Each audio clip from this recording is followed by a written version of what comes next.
It's not uncommon for species to have a lot of drama surrounding them. It's almost always about the monetization though. But for closed species, the most common complaint is the restrictions and the cool kids club-like behavior surrounding them. People don't like being told that they can't do something, and more don't like being told that while you flaunt what they can't have in front of them. Due to closed species being closed, they kind of have this subculture in their own communities, a little island in the middle of the ocean unaffected by the surrounding world, like we saw with mochi raptors. This can lead to all sorts of little dramas going on just out of plain sight. But today's species doesn't really have that problem. From what I can tell, there is no deep dark secret, no secret crime ring just below the surface. The worst thing about this species is the worst thing about all original species. Artificial scarcity, abusive FOMO, furry microtransactions, and absurdly pricey art. Hello everybody! I'm Sera Proto, and I come from space with videos for your face. This is my weekly series where I tell you all the stuff and things about furry fandom species that the community has created. This week we are talking about one of the coolest looking species, Chimerion. Chimerion are a closed species by Ground Lion on DeviantArt, also known as Seelnose on Twitter. They're a fully closed, like straight up, you're not allowed to make one without going through the proper channels, closed species. Like, closed. I'll go over how to get one for free at the end, because it's not impossible, but it is going to take quite a bit of work. Chimerion are a species of chameleon recognized by their unique nose horn, curled tails, and unique horn appearance. There isn't a ton of lore and info on them, and it was a bit difficult to sift through it all. It's all available on the Chimerions group, but not all on one page. At first glance, you might think this info might be outdated, but it's not, and it's surprisingly a very simple creation system. The Chimerion community is a very isolated community as well. It's very active and has been going for about 6 years now. They kind of exist within their own bubble, which makes it difficult to research this stuff. So I'm going to miss things. The community has been around for a long time, so stuff is bound to be buried in places that I can't find in just a few days' time. And I tried asking in the Discord, but the questions channel is in slow mode all the time, so to ask everything I'd want to ask, well, the video wouldn't be coming out Friday. That's all I can say.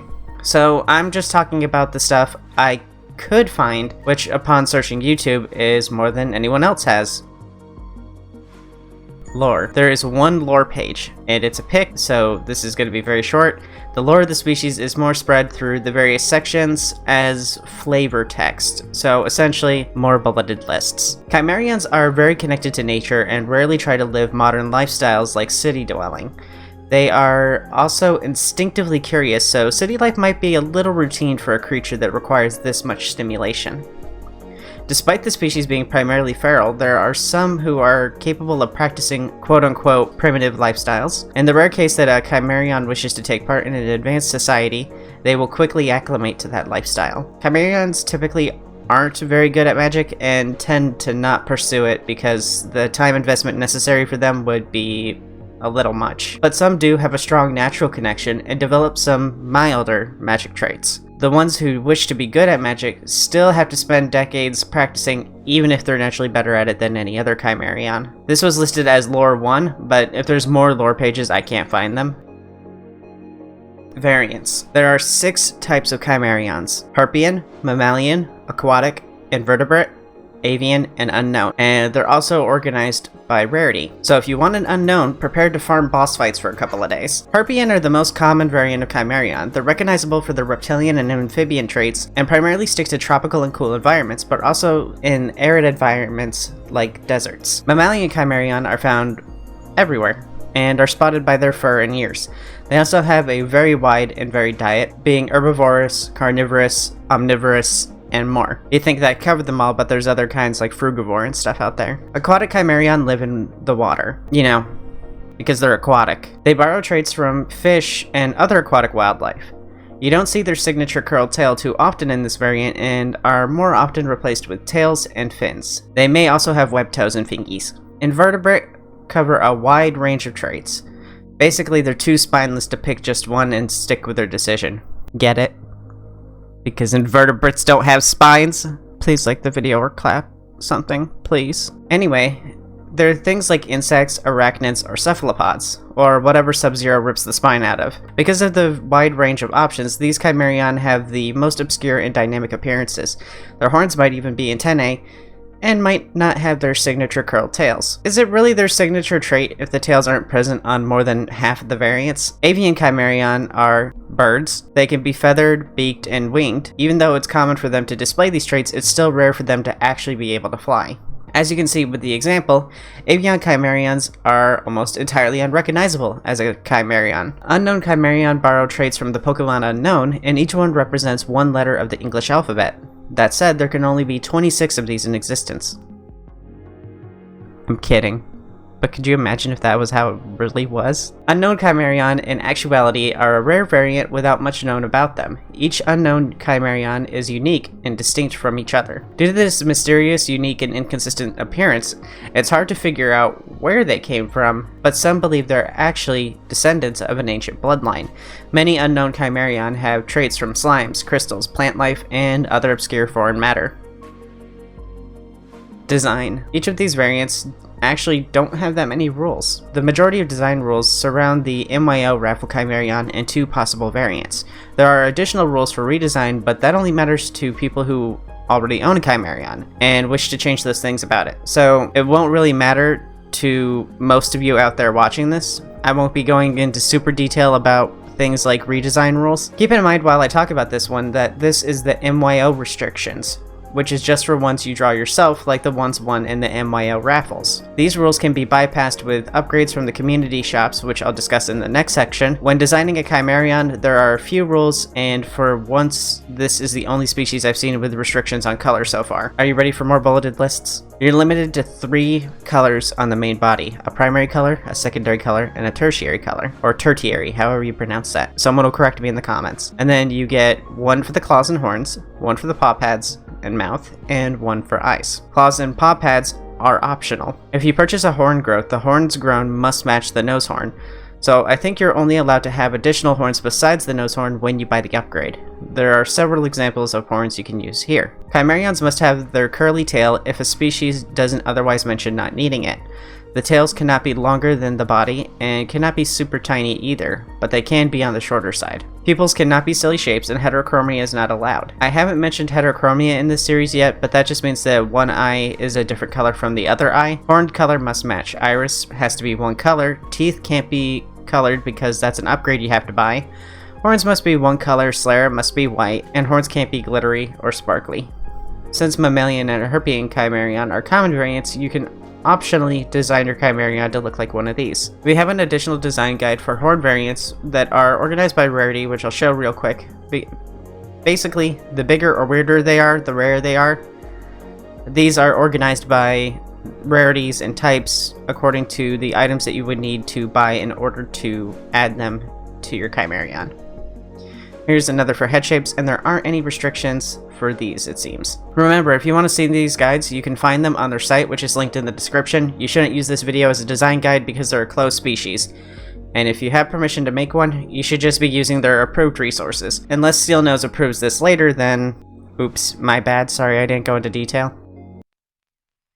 Microtransactions. When you look at the DeviantArt page, the first thing you might think is what I did. Wow, this looks like Neopets. There isn't a game tied to the species, but there is a big community with lots of prompts and art events. Participating in these events will give you B-tolls and dirt pearls. B-tolls have a 1-for-1 value to USD, United States dollar. You can also get B-tolls for making gift art for other members of the community. They're used to purchase upgrades to your existing Chimerion. They give you some free currency, but you can also buy these upgrades with cash, so furry microtransactions. But you can only pay with PayPal if the total exceeds $10 or 10 B-tolls, and can earn 20 USD worth of B-tolls a month. So it's not that bad. It's a creative way to encourage community engagement and gamifies it. This super promotes long-term engagement because it might take a while to earn everything you want, or you can just shortcut it and buy the rare stuff. Microtransactions like this are also the price of running a community. You have moderators, artists, admins, hosting fees, and people are taking time out of their day to plan these events and manage them, and they should be paid to do this. These events and contests aren't free to run, so they have to do something to offset the cost and pay their bills. One of the ways this community makes money is through the aforementioned Chimerion DLCs called upgrades. The places you can buy upgrades are divided into 3 different shops. The first one is the Chimerion Upgrade Shop. The others have better names, but at least you know what you're getting when you come here. These are all MYOs as well. Here you can buy horn growth supplements, which adds a set of horns to your Chimerion as well as changes the shape of the nose horn if you like. The price varies by rarity. Common is 5 BTOLs, and each rarity after that is an additional 5 BTOLs, with uncommon and higher having a cash option. There are some restrictions to this supplement, like you can't get appendages, which is like additional offshoots on the horns, like making them have bumps. You also can't get unicorn horns or remove your nose horn with this potion. Hair or fur growth cream is, Rogaine for your Chimerion. It helps them grow fur. These are 2 BTOLs with no cash option. Ear growth fungus lets your Chimerion grow ears of any shape for 2 BTOL. I really hate saying that word. I'm just gonna say B instead of BTOL. It doesn't roll off the tongue well. Spiky fruit to grow spines, plates, and scales for 2B. Shell paste to grow a shell, 2B. And feather dust for feathers, but no wings, 5B. For those looking to jazz up their colors, you can buy gummy goo leaves to add another color for just 2B. Eye dye to change eye color for 5B. Freshest toothpaste to change teeth color, and this one can stack for multicolored teeth, and that's 15B. Or $15. Let's get weird and funky with oddities. A 100-year pickled eye lets you add an eye mutation. This can be colored sclera, no eyes, no pupils, glowing eyes, heterochromia, multiple eyes, cyclops, materials like glass or wood, goopy eyes, and polychoria. Polychoria is another one we haven't mentioned by name yet. If you saw the Mochiraptor video, you may remember there being an option for multiple irises and pupils on one eye, and that is polychoria. I would recommend not googling it. It'll show real human eyes with it, and that might freak you out a bit. The price of a 100-year pickled eye is 15B or 15 USD. Mummified wings let you add a pair of wings for 45B or 45 USD. That's the same price as Mochiraptors, and Mochiraptors used to be more expensive with their wings. 45B though. So your free option takes a minimum of 3 months to earn, 3 months of events, making the community look better, 3 months of making art for other people for $20 a month. I'm curious how the psychology of this would affect people. I can imagine people wanting to leave this community eventually, but feel like they can't because they have X BTOLs in their account and don't want it to go to waste. The sunk cost fallacy. I think this just pressures people to pay with cash. Your options are angel, bird, feathered, devil, draconic, bat, insect, magical element, floating wings, or metal mechanical wings. The latter 3 require you to own additional traits, probably for consistency reasons, so your $45 option is getting more expensive. Mysterious Syringe lets you add non-eye mutations for $45 or 45B.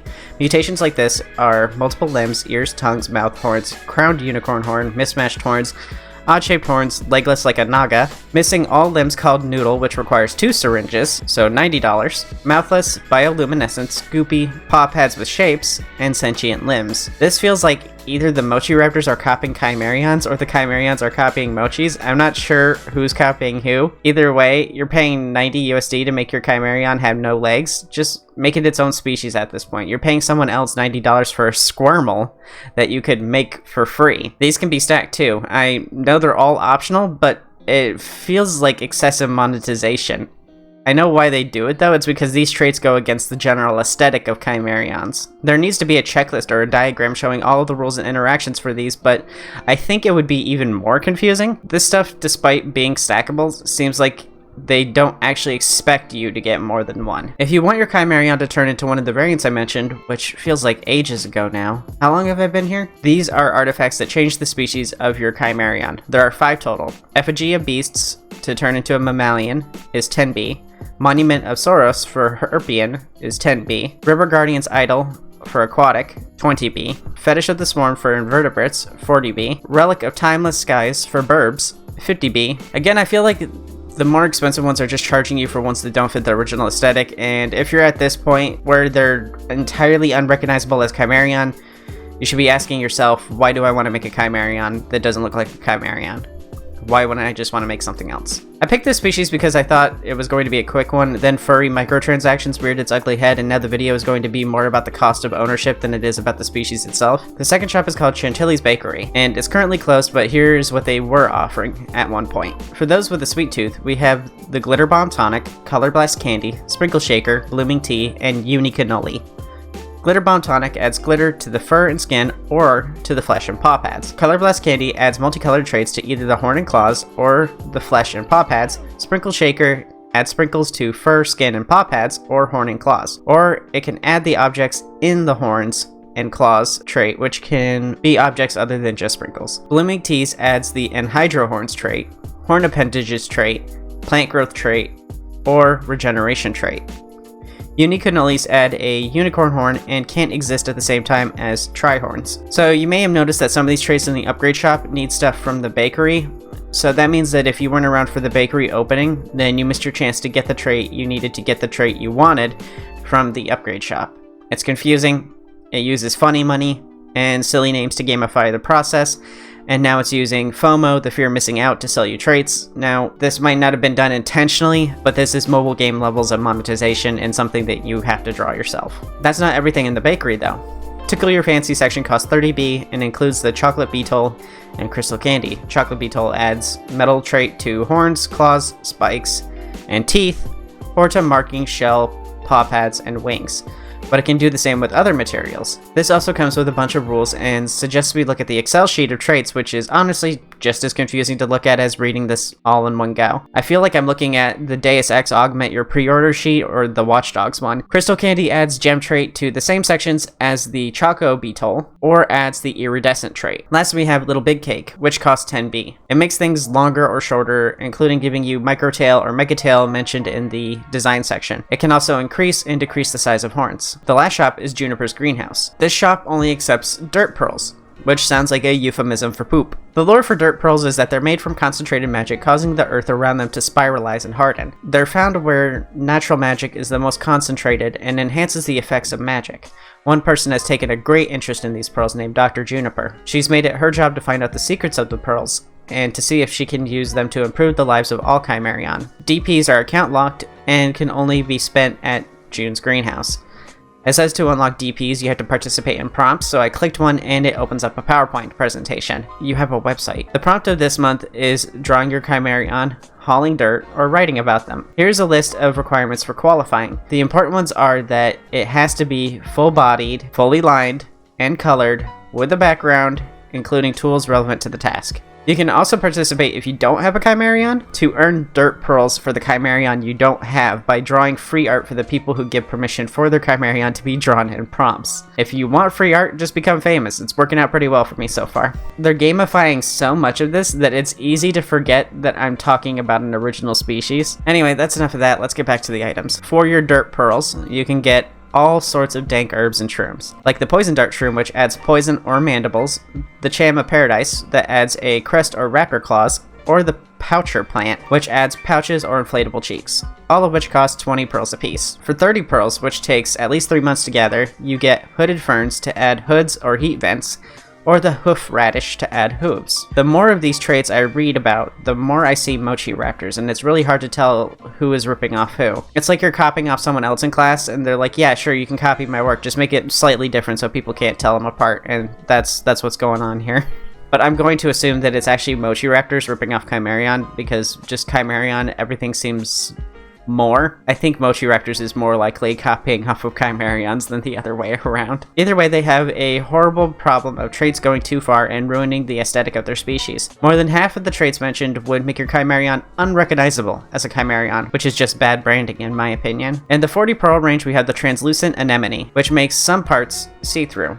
Odd-shaped fruit changes your tail shape. They're really gamifying you doing all the work. For 6 months of events, which is 3 prompts total, you can get the All Hue Vera, which allows for color shifting, rainbow colors, or shift markings. Chimerion are based off of chameleons, and this is just something chameleons can do naturally, so just make a chameleon instead. For the no-lifers, we have the Botanical Bonanza, which takes up to 10 months to earn. This lets you change your subspecies to Botanical, which I'm not going to tell you more about because the link on the page doesn't actually link anywhere. We're finally done with the shops and microtransactions, so now the important part. If you want a Chimerion, you can do so by participating in the monthly MYO raffles. To participate, your DeviantArt account must be active for at least 5 months, and you can only make 1 common Chimerion if you win, making this an option only for artists because it's an art site. How are you supposed to count as active without posting art? So if you're looking to acquire one and have someone else make it, then you're kinda out of luck. You can also get Chimerion through other events, auctions, mod customs, gaches, and raffles. so it's not super easy to get one. The MYO raffles only do 10 winners as well, so not only are the free options hard to get, but the paid options are difficult to get too. So let's get an idea of pricing. This one is called Sweet and Salty, a very cute pretzel themed one. The starting bid is 50 USD and the minimum increment is $5. So each person that bids after the starting bid has to raise the increment by at least $5. Now this doesn't seem like much, but you might notice that there isn't an auto buy option. Auto buy is a sort of maximum price. Someone can choose to use the max price so that the $20,000 furry commission doesn't happen again. If an auto buy isn't set, it can make the bids soar, and oh boy did they. The winner paid $2,600. This one was made by the species creator, Seelnose, and Seelnose is an amazing artist. So I understand the demand, but it always feels a little when there isn't an auto buy option. There are plenty of other adopts, by the way, and they all go for around $150 to the $500 range, which is a little bit more reasonable. There's actual art I paid for that does cost in that range, so that's pretty reasonable, and are usually all bought with their auto buys, which if you bought all of these traits independently, they'd all end up around about that price anyway. Chimerions are really cool, and I really like their appearance. They're super cute, and I really like the nose horn, the tri-horns, and stuff like that. And they're all just really cute looking characters, but they remind me of Mochi Raptors with more monetization and less drama. I try really hard to be positive and impartial, but sometimes it's hard to feel good at talking about some of these. I know the money is going to artists and to help keep the community going, and they do deserve the cash, but a lot of this just seems excessive. I can see why there aren't any videos of this species other than mine, because it's hard to talk about them. Things are not organized the best, and there's a lot of monetization to walk through, so there's not actually all that much information about the species itself outside of the monetization. You can even look at the video right now, and over half of this video was spent talking about the monetization options. There's more here that you pay for than there is actual substance. Well, that's it for now. As a reminder, don't harass anyone you see in my videos.